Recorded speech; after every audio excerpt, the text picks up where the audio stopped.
नमस्कार मित्रों, कैसे हो सब लोग। उम्मीद आप बहुत अच्छे होंगे। तो आज हम जिस एक नौकरी के बारे में बात करना चाहते हैं, बेरोज़गारों के लिए एक बेहतरीन तोहफा दिया है अपनी गवर्नमेंट ने। ठीक है, किसके बारे में बात करने वाले आज? महात्मा गांधी सेवा प्रेरक के बारे में। ये क्या है? एक जो अपने गांव या जो पंचायत है उसके आसपास के क्षेत्र में अपनी जो सरकार की नीतियां हैं उन सब को उजागर करने के लिए कि किस प्रकार की ये योजनाएं चल रही है और ये योजनाएं हमारे भविष्य में या अब आने वाले समय में किस प्रकार से ये सहायक सिद्ध हो सकती है, उसके लिए एक बेहतरीन भर्ती निकाली गई है, जो एक बेरोजगारों के लिए बेहतरीन तोहफा दिया गया है सरकार के द्वारा। ठीक है, तो महात्मा गांधी सेवा प्रेरक आज हम इसकी शुरुआत से लेकर और जहाँ तक आपका सिलेक्शन होता है वहाँ तक की हम बात करने वाले हैं। ठीक है दोस्तों, तो सर्वप्रथम क्या बात करने वाले हैं अपन कि महात्मा गांधी सेवा प्रेरक के अंदर फॉर्म कितने भरे गए हैं। ठीक है, कुल फॉर्म भरे गए कितने हैं और जो मतलब कितने पदों पर नौकरी हमको मिलेगी, यानी आवेदन आए हैं, जो आवेदन आए हैं वो कितने आए हैं? आवेदन आए हैं 2 लाख। ठीक है, आवेदन कितने हैं? 2 लाख है। जबकि जो भर्ती होने वाली है वो कितने पदों के लिए है? पद कितने हैं? 50,000। 50,000 पदों के लिए ये भर्ती होने वाली है। जबकि आवेदन कितने आए हैं? 2 लाख, यानी लगभग एक पोस्ट के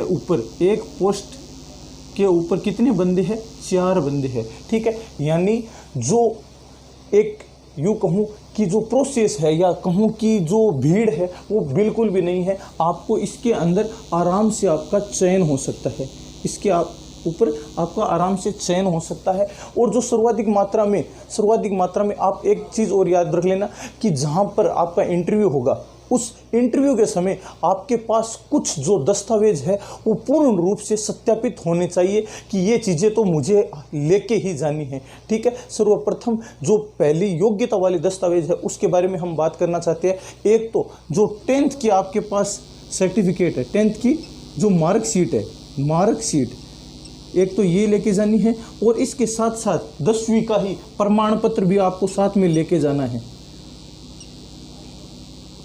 हम दोस्तों फॉर्म यानी आवेदन से लेके और जहां तक आपका चयन होने वाला है वहां तक की प्रक्रिया के बारे में पूर्ण रूप से मैं आपको बताने वाला हूं। आप सब्र कीजिएगा, आपको 10 मिनट के अंदर अंदर सारा प्रोसेस बता दूंगा और आपको जो इंटरव्यू में साक्षात्कार में आपसे जो प्रश्न पूछे जाने वाले हैं मैं वो भी आपको बता दूंगा, ताकि आपको वो चीज़ें सिर्फ 11 पॉइंट है और वो 11 पॉइंट आपको सिलेक्शन देने वाले हैं। ठीक है दोस्तों, तो सर्वप्रथम तो हम बात करने वाले हैं कि आपको दस्तावेज में न निकाल दिया जाए तो उसके लिए क्या प्रोसेस है। आपके पास 10th की मार्कशीट होनी चाहिए प्लस उसका क्या होना चाहिए? प्रमाण पत्र। आप जिस निवास स्थल यानी आपका जो मूल निवास है जहाँ पर आप रह रहे हो वर्तमान में, तो वहाँ का आपको क्या मिलना चाहिए? मूल निवास होना चाहिए, ताकि अधिकारियों को ये चीज़ें पता हो कि आपका जो मूल निवास है उसके आसपास का जो क्षेत्र है वो आप कहाँ तक का क्षेत्र घेर सकते हैं। ठीक है, तो आपके पास पहले तो क्या जो दस्तावेज हैं हम उनकी बात कर रहे हैं। तो एक तो मूल निवास, ठीक है, मूल निवास होना चाहिए, 10वीं की मार्कशीट हो, एक अधिकतम योग्यता। अगर आपने बीएड एमए वगैरह की है तो आपकी जो अधिकतम योग्यता है वो आपको दस्तावेज अपने साथ ले जाने हैं और ये आपके लिए प्लस पॉइंट होता है किसी भी क्षेत्र के अंदर। जैसे मान लो लगभग आपकी जगह से मान लो 10 बच्चे आए हैं, कितने? 10 बच्चे आए हैं और उसमें से अगर आपने बीएड कर रखी है, बाकियों ने किसी ने बीए कर रखी है, किसी ने 10वीं कर रखी है, किसी ने 12वीं कर रखी है, तो वहाँ पर आपके सिलेक्शन होने के चांसेस बहुत ज़्यादा मात्रा में बढ़ जाते हैं। चाहे फिर वो आपका इंटरव्यू थोड़ा सा कम या अधिक मात्रा में थोड़ा चला जाए, लेकिन जो आपके पास एक योग्यता है, जो नेचुरली योग्यता है वो आपके पास ज़्यादा हो गई है, यानी तो आपको अधिकतम योग्यता वाला प्रमाण पत्र, अधिकतम योग्यता जैसे मान लो आपने कर रखी है बीएड, क्या कर रखी है? बीएड कर रखी है, तो आपके पास बीएड की मार्कशीट है दोस्तों, बीएड की मार्कशीट प्लस बीएड की डिग्री भी आपके पास होनी चाहिए।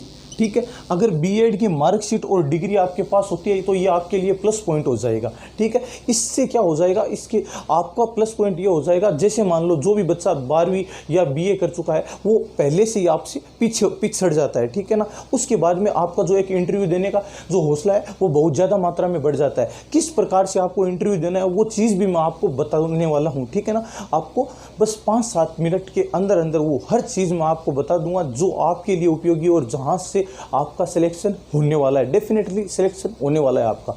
ठीक है, तो ये हो गया मूल निवास। एक जैसे मान लो एससी के अंदर तो होता होगा और जनरल के अंदर नहीं होता है, और ओबीसी के अंदर होता है जाति प्रमाण पत्र। मैं बात कर रहा हूँ जाति प्रमाण पत्र। जिसके पास भी कास्ट सर्टिफिकेट है दोस्तों, वो जरूर साथ लेके जाना है। ठीक है, यानी आपको जो जाति प्रमाण पत्र है,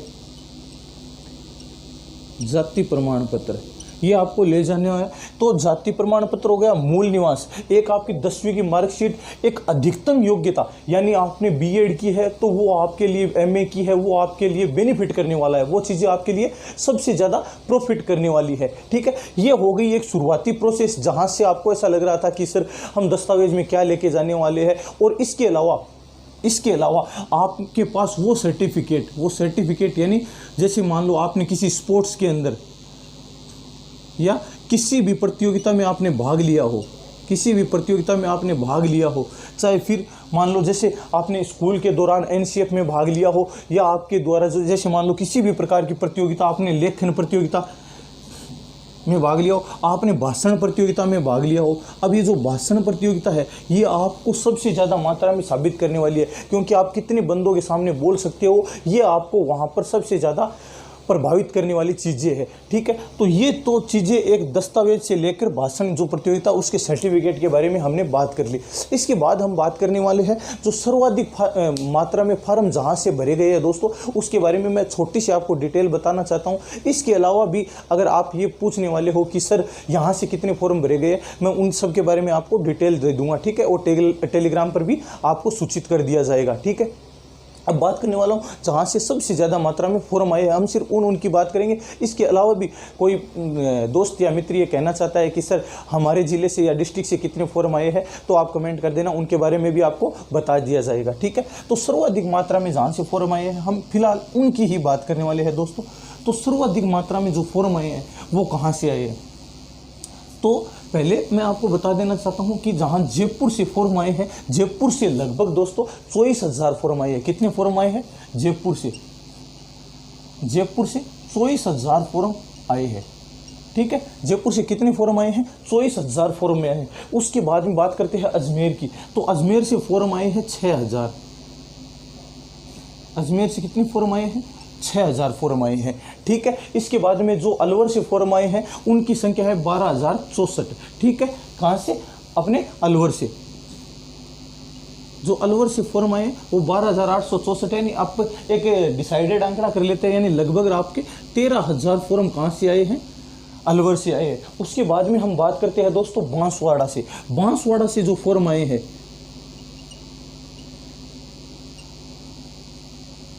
बांसवाड़ा से जो फॉर्म आए हैं वो कितने हैं? बांसवाड़ा से फॉर्म आए हैं 10,700 फॉर्म। कितने आए हैं? 10,700 फॉर्म। ठीक है, इसके अलावा जो मान लो बाड़मेर से फॉर्म आए हैं वो आए हैं 10,900। बाड़मेर से कितने फॉर्म आए हैं? 10,900 फॉर्म आए हैं। ठीक है, जो सर्वाधिक मात्रा में फॉर्म आए हैं हम सिर्फ उनकी बात कर रहे हैं। जहाँ से कम आए हैं उनके बारे में अगर कोई भी दोस्त डिटेल पूछना चाहता है तो मैं उसको कमेंट के माध्यम से बता दूंगा। ठीक है, तो ये हो गए अपने बाड़मेर से। उसके बाद में दौसा से आए हैं 12,250। कहाँ से? दौसा से। तो ध्यान रखना दोस्तों, जो दौसा से फॉर्म आए हैं वो कितने फॉर्म आए हैं? वो 12,250 फॉर्म आए हैं। वो आए 12,250 फॉर्म। उसके बाद में हम जो बात करने वाले हैं वो है चूरू। तो चूरू के 6,900 फॉर्म आए हैं। 6,900 फॉर्म कहाँ से आए हैं? चूरू से आए हैं। ठीक है, उसके बाद में नागौर से आए हैं फॉर्म। नागौर से फॉर्म आए हैं कितने? 13,000 फॉर्म आए हैं। 13,000 फॉर्म कहाँ से भरे गए हैं? नागौर से भरे गए हैं। इसके अलावा सीकर से फॉर्म भरे गए हैं दोस्तों। सीकर से जो फॉर्म भरे गए हैं वो 11,500 फॉर्म भरे गए हैं। कितने फॉर्म भरे गए? 11,500। ये वो आंकड़ा है जो सर्वाधिक मात्रा में जहां से फॉर्म लगे हैं उनके बारे में मैंने आपको डिटेल्स बताई है कि ये है सर्वाधिक मात्रा में जहां से फॉर्म भरे गए। इसके अलावा भी जहां से फॉर्म भरे गए और किसी भी बंधु को पूछना हो तो वो कमेंट कर देगा, उसको बता दिया जाएगा। ठीक है, हमारी टीम के द्वारा आपके सामने प्रस्तुत कर दिए जाएंगे आंकड़े सारे के सारे। ठीक है, ये है आंकड़ा। अब जो बात करने वाले हैं, जो 11 क्वेश्चन है, जहां से आपको मैं 100% ये बताना देना चाहता हूं कि आपको आपको इंटरव्यू के दौरान पूछा जाएगा। ठीक है, उसके लिए मैं आप पहले इतला कर देता हूं आपको। दोस्तों, जहां पर आप इंटरव्यू देने जाने वाले हो वहां आपका मतलब एक जो सेल्फ एटीट्यूड होना चाहिए वो किस प्रकार होना चाहिए। एक नॉर्मल इंसान की तरह आप बिहेव करोगे। अब जैसे मैंने टी शर्ट पहन रखी है तो आप वहाँ पर टी शर्ट पहन के नहीं जाओगे। ठीक है, एक अच्छा सा शर्ट, वाइट शर्ट और एक ब्लैक पैंट आप पहन के जाओगे। ठीक है, इससे आपकी एक सभ्यता झलकती है। आप मतलब जिस व्यक्ति के सामने जा रहे हैं, आपके सामने कलेक्टर जैसे मान लो, निर्वाचन अधिकारी, जो मोटे मोटे अधिकारी आपके सामने बैठने वाले हैं, उनके सामने आपका एक तौर तरीका जो रहन सहन है वो दिखना चाहिए कि हाँ सर, हम मतलब कुछ अलग है, हटके है। ठीक है, उन सब के बारे में जो 11 क्वेश्चन मेरे पास है वो 11 क्वेश्चन यूँ कहूँ दोस्तों, आपकी लाइफ बनाने वाले वो 11 क्वेश्चन है। अगर आपने वो 11 क्वेश्चनों को बढ़िया तरीके से अटेम्प्ट कर लिया तो उनमें से आपको ज़्यादा नहीं 5 या 4% पूछे जाएंगे। अगर वो 11% में से आपके 5-4% आराम से आ जाएंगे। ठीक है, आप उनके बारे में ध्यान रखना है। ठीक है दोस्तों, तो हम बात करने वाले हैं उन 11 क्वेश्चनों के बारे में। पहले आपको मैं बता रहा हूँ, इंटरव्यू के दौरान आपके जो मतलब अपनी मारवाड़ी भाषा में कह जाए आपका लक्षण किसे आ गए, तो आप ना लक्षण भट्टे बिल्कुल ही कौन दिखाना, एक नॉर्मल एक बढ़िया इंसान की तरह बिहेव करना है। ठीक है, जैसे ही आप रूम के अंदर जाओ, ठीक है, रूम के अंदर जाते टाइम आपको पहले पूछना है कम इन सर, मी आई कम इन सर। और अगर मान लो बाय द वे कोई मैम हो, जैसे मान लो आप सुबह सुबह जा रहे हो तो सभी को गुड मॉर्निंग कहना। अगर कोई मैडम है तो उनको अलग से गुड मॉर्निंग मैडम, इससे आपका एक इफेक्ट अलग पड़ता है। ठीक है, तो ये है आपका एक तरीका कि किस प्रकार से आप जहाँ बेंच पर बैठने वाले हो उस तक का मैंने आपको बताया है कि आप आराम से एक सहनशील व्यक्ति की तरह, आपको किसी प्रकार से बड़बड़ाना नहीं है और बिल्कुल भी आपको चिंता नहीं करनी है कि यार क्या पूछेंगे क्या पूछेंगे, कोई दिक्कत वाली बात नहीं है। वो सिर्फ आपसे ये जानना चाहता है कि आप एक समाज के अंदर रहकर, आप एक समाज के अंदर जाकर वहाँ किस प्रकार से खुद को ढाल पाते हैं। जो हमारी महात्मा गांधी सेवा प्रेरक या यूँ कहूँ कि राजस्थान से जुड़ी जो योजनाएं हैं उनको किस प्रकार से आप प्रस्तुत करेंगे। ठीक है, उनके लिए मैं आपको 11 प्रश्न है मेरे पास, जो मान लो अभी इंटरव्यू में नागौर से पूछे गए थे, उनके बारे में मैं आपको डिटेल से बता देना चाहता हूँ ताकि आपको एक एक प्रश्न हूबहू आप उसको रट लो। सर्वप्रथम जो प्रश्न पूछा जाएगा आपसे वो है स्वयं के बारे में बताओ। स्वयं के बारे में बताओ। ठीक है, तो दोस्तों सर्वप्रथम आप जैसे ही बैठोगे तो आपके बारे में जो भी मान लो महानुभाव जो आपके सामने अध्यक्ष बैठे हैं वो आपसे पूछेंगे कि सर आपके बारे में कुछ बताइए। आपके बारे में बताने वाले तो आप जैसे मान लो मैं हूँ, ठीक है, तो आपको बता देने वाला हूँ कि सर मैं राजस्थान का रहने वाला हूँ और राजस्थान के चूरू ज़िले से सरदार शहर तहसील के अंदर मेरा वर्तमान में जो निवास स्थान है या जो मेरा गाँव है उसके बारे में, और मैंने जो बीएड किया है वो इस सब्जेक्ट से किया है। मान लो जैसे मान लो आपने एमए की है तो मैंने इस सब्जेक्ट से किया है, और वर्तमान में सर मैं अपने जो ग्राम में ही ऐसे ही मतलब छोटे मोटे कृषि कार्यों के अंदर संलग्न हूँ। कृषि कार्यों के अंदर यानी आपको ये नहीं बढ़ा चढ़ा के नहीं बताना है कि सर मैं फलानी स्कूल में लगा हुआ हूँ या मैं ये काम कर रहा हूँ, मैं फलानी कोचिंग कर रहा हूँ या मैं तैयारी कर रहा हूँ। ठीक है, इसका मतलब वो क्या समझेगी कि इसको ज़रूरत नहीं है भाई, इसको वो 4,500 रुपये की बिल्कुल भी ज़रूरत नहीं है, आपको ये दिखाना ही नहीं है। नॉर्मल आपका एक बिहेव ऐसा होना चाहिए कि उनको अट्रैक्टिव कर जाए। आपको देखते ही आपकी जो सहनशीलता, आपके जो व्यक्तित्व है वो आपके व्यक्तित्व को परखना चाहते हैं कि आप जिस गांव में रह रहे हो या आप जिस क्षेत्र में रह रहे हो उस क्षेत्र को आप किस प्रकार से प्रभावित करेंगे, किस प्रकार से जो योजनाएं हैं उनका प्रचार प्रसार करेंगे।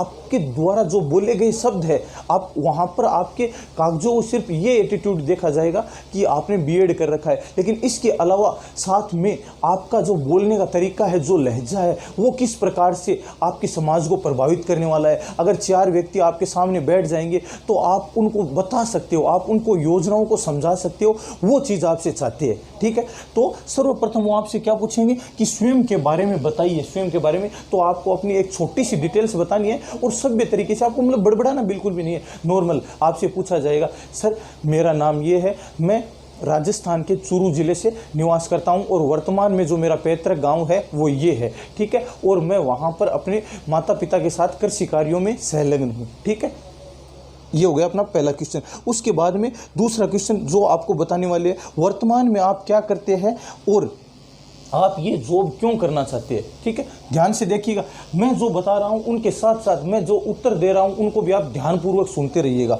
ठीक है, दूसरा प्रश्न आपसे पूछा जाएगा, वर्तमान में आप क्या करते हैं। वर्तमान में आप क्या करते हैं। वर्तमान में आप क्या करते हैं और ये जॉब आप क्यों करना चाहते हैं।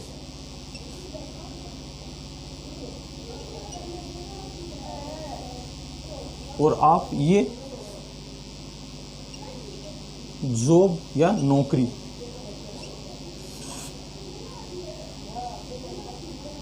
क्यों करना चाहते हैं।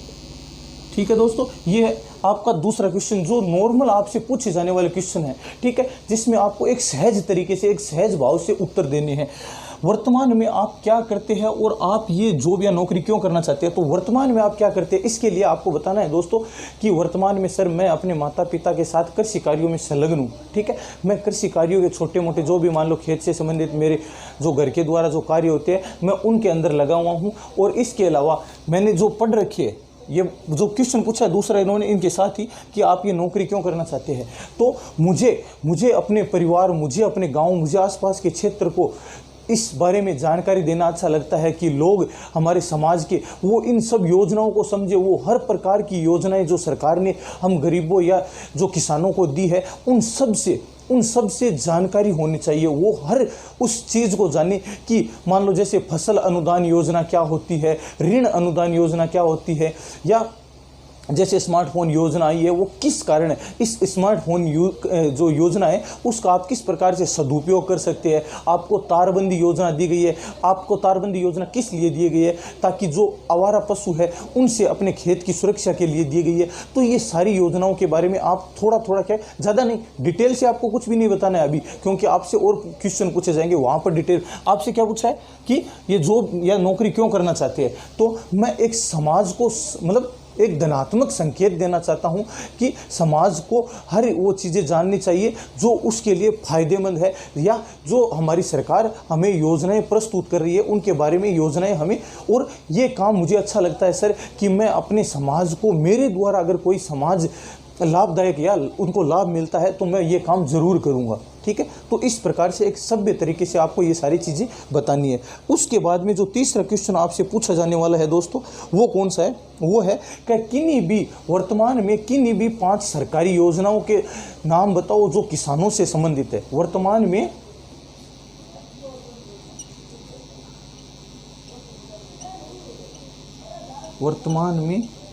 किन्हीं 5 सरकारी योजनाओं के नाम बताओ।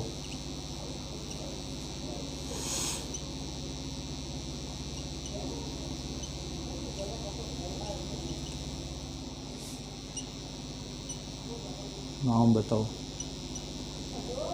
ठीक है दोस्तों, ये है आपके पास तीसरा क्वेश्चन, वर्तमान में किन्हीं 5 सरकारी योजनाओं के नाम बताओ। आपके सामने बहुत सारी योजनाएं हैं लेकिन 5 सरकारी योजनाएं ऐसी होनी चाहिए जिसके बारे में आपको फुल्ली पता हो। फुल्ली पता मतलब कब शुरुआत हुई, कहाँ से शुरुआत हुई है उसकी, ये चीज़ें आपको, जैसे मान लो इंदिरा गांधी रसोई योजना है, ठीक है, तो उसके बारे में आपको ये पता होना चाहिए कि वो अब शुरू हुई थी। और जैसे मान लो 2021 में शुरू हुई थी, धानक्या गांव जयपुर से वो शुरू हुई थी। तो ये चीज़ें सारी आपको उसके बारे में पता होनी चाहिए। जिस योजनाओं को आप यहाँ 5 सरकारी योजनाओं के रूप में प्रारूप दे रहे हैं, वो 5 सरकारी योजना, जैसे मान लो आप 5 सरकारी योजना बताएंगे, उसके अंदर क्या करेंगे, वो जो अध्यक्ष है वो उनमें से एक सरकारी योजना को पकड़ के और आपसे पूछेंगे, हाँ बताओ इस योजना के बारे में आप क्या क्या जानते हैं।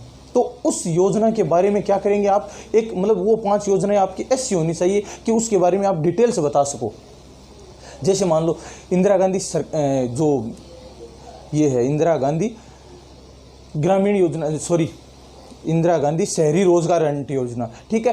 तो इंदिरा गांधी शहरी रोजगार गारंटी योजना कब शुरू हुई थी, तो आपको बताना है कि ये 2023 के अंदर, 2022 के अंदर शुरू हुई थी, 2022-23 का, और इसका बजट था 800 करोड़, ठीक है। और इसके अलावा ये शहरों के अंदर जिस प्रकार से नरेगा गाँवों के अंदर प्रस्तुत हुई है, उसी प्रकार से जो शहरी किसान है या जो शहर के अंदर जो गरीब जो मजदूर है उनके लिए है, और इसके अंदर 100 दिनों का रोजगार दिया गया और वर्तमान में इसको बढ़ाकर 125 दिनों का कर दिया गया है। इस प्रकार से उस योजना के बारे में आपको संपूर्ण पता होना चाहिए, ठीक है। तो इसके बाद में जो बात करने वाले हैं, चौथा क्वेश्चन जो आपसे पूछा जाने वाला है दोस्तों, कि आप जिसके बारे में यहाँ आए हैं, जिस ने आपको सूचना दी है, आप उसके बारे में यानी महात्मा गांधी प्रेरक, महात्मा गांधी सेवा प्रेरक के बारे में आप क्या जानते हैं, ये चीज़ आपको पता होना चाहिए दोस्तों। जो चौथा क्वेश्चन आपसे पूछा जाएगा कि महात्मा गांधी सेवा प्रेरक क्या है,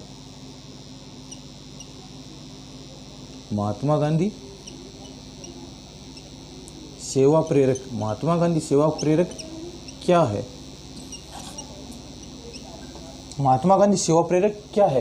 तो महात्मा गांधी से संबंधित की जो वर्तमान में जो शहरी योजनाएं चल रही है उनका एक विस्तार पूर्वक वर्णन देना और उन योजनाओं को प्रत्येक ग्रामवासी तक पहुंचाने का जो लक्ष्य है वो किसका लक्ष्य है, वो महात्मा गांधी सेवा प्रेरक का लक्ष्य है। और इसके लिए सरकार ने जो योजनाएं प्रस्तुत की है हमारे सामने, उसको पूर्ण मूर्त रूप दे देना ही महात्मा गांधी सेवा प्रेरक है, ठीक है। तो ये चारों क्वेश्चन आपके बढ़िया तरीके से दिमाग में स्थायी हो जानी चाहिए। अब उसके बाद में हम बात करने वाले हैं नेक्स्ट क्वेश्चन। आपके सामने सिर्फ 11 क्वेश्चन है, आप वो 11 क्वेश्चन कर गए, इसका मतलब आपका सिलेक्शन तय है, ठीक है ना। तो 4 क्वेश्चन हो गए, अब बात करने वाली है 5वें क्वेश्चन के बारे में।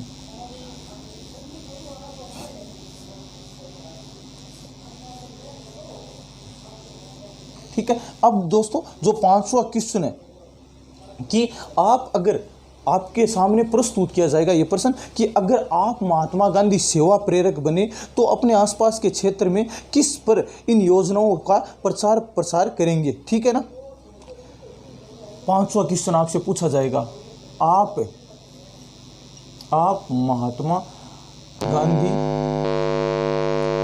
सेवा प्रेरक बने, ठीक है। 1 मिनट, लाइट चली गई है, थोड़ा सा लाइट को ऑन कर देता हूं मैं। इसलिए दोस्तों बीच में थोड़ी सी लाइट चली गई थी, उसके कारण समस्या आ गई थी। तो महात्मा गांधी सेवा प्रेरक, ठीक है, शॉर्ट में लिख रहा हूँ, थोड़ा सा ध्यान दीजिए, ठीक है। तो महात्मा गांधी सेवा प्रेरक बने, आप महात्मा गांधी सेवा प्रेरक बने तो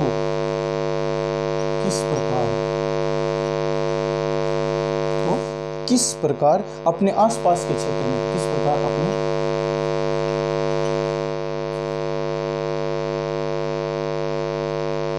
आसपास के क्षेत्र के लोगों को जागृत करेंगे, ठीक है।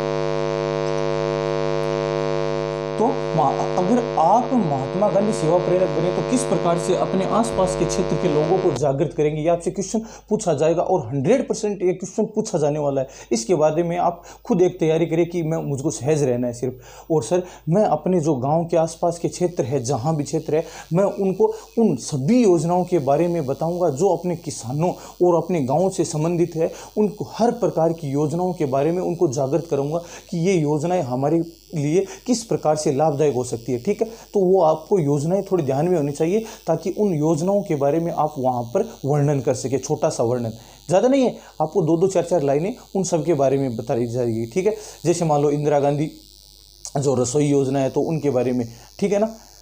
अब जो अगला क्वेश्चन है वो बात करने वाले हैं अपना 6वां क्वेश्चन। आप अब जो भी योजना बताएंगे उनमें से आपको एक परफेक्ट योजना के बारे में पूछा जाएगा। जैसे मान लो आपने वो 5 जो योजनाएं पूछी, उसी प्रकार से मान लो इंदिरा गांधी रसोई योजना, इंदिरा गांधी रसोई योजना, ठीक है, इंदिरा गांधी रसोई योजना हो गई। या यूं ही मान लो इंदिरा गांधी शहरी रोजगार गारंटी हो गई, इंदिरा गांधी शहरी रोजगार गारंटी योजना हो गई, ठीक है। तो प्रश्न आपसे ये पूछा जाएगा, इंदिरा गांधी रसोई योजना या इंदिरा गांधी शहरी रोजगार गारंटी के बारे में आप क्या जानते हैं, ठीक है। तो आपको विस्तार पूर्वक इनके बारे में बताना है। मैं बता रहा हूँ आपको कि जो भी आपको 5-7 ऐसी योजनाएं होनी चाहिए जो आपको पूर्ण रूप से पता हो। जैसे मान लो आप 5 सरकारी योजनाओं के बारे में पूछे तो उनके बारे में ही बताना है। उनमें से ही आपको एक प्रश्न ये पूछा जाएगा कि इनके बारे में आप क्या जानते हो, ठीक है। तो ये आपका हो गया छठा क्वेश्चन। अब उसके बारे में सातवां क्वेश्चन आपसे पूछा जाएगा कि किसानों के लिए कौन सी योजनाएं हैं। अब जैसे मान लो इंदिरा गांधी रसोई योजना, ये एक पूर्ण रूप से किसानों के लिए नहीं है, ये मजदूरों के लिए। जैसे मान लो ये शहरों के अंदर चल रही है, गांव के अंदर नहीं है, ठीक है। तो अब शहरों के अंदर जो भी मजदूर होते हैं या जो रेहड़ी वाले होते हैं, वो सारे कहाँ पर जाते हैं, यहाँ पर जाते हैं ताकि सस्ता खाना उनको मिल सके। लेकिन अब जैसे मान लो किसानों के लिए 5 योजनाएं कौन सी है, तो उसका प्रश्न आता है। सातवां क्वेश्चन है कि किसानों के लिए योजनाएं कौन सी है।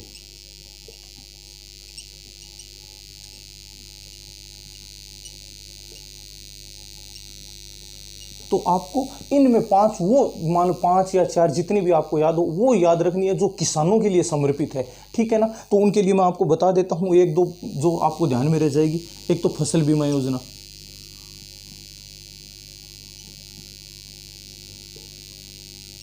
ठीक है, फसल बीमा योजना। दूसरी कौन सी है, दूसरी आपके सामने हो जाएगी तारबंदी सिंचाई पाइपलाइन योजना, तारबंदी सिंचाई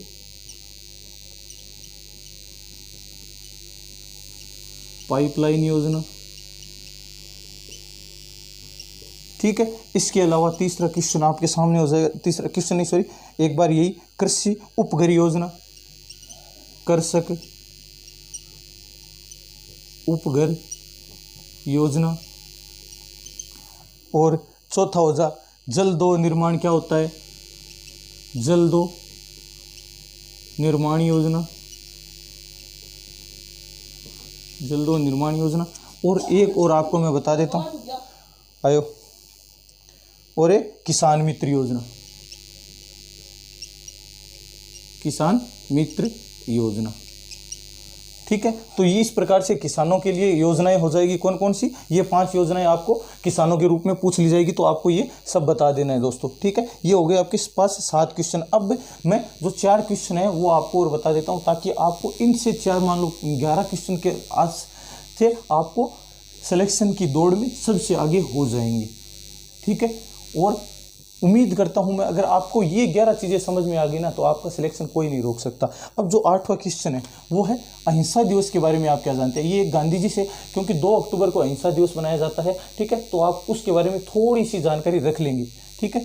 तो अहिंसा दिवस, तो वो आपसे पूछ लेंगे कि अहिंसा दिवस के बारे में आप क्या जानते हैं, ठीक है। उसके बाद में 9वां क्वेश्चन क्या है, राजस्थान की 4 सबसे बड़ी योजनाओं के नाम।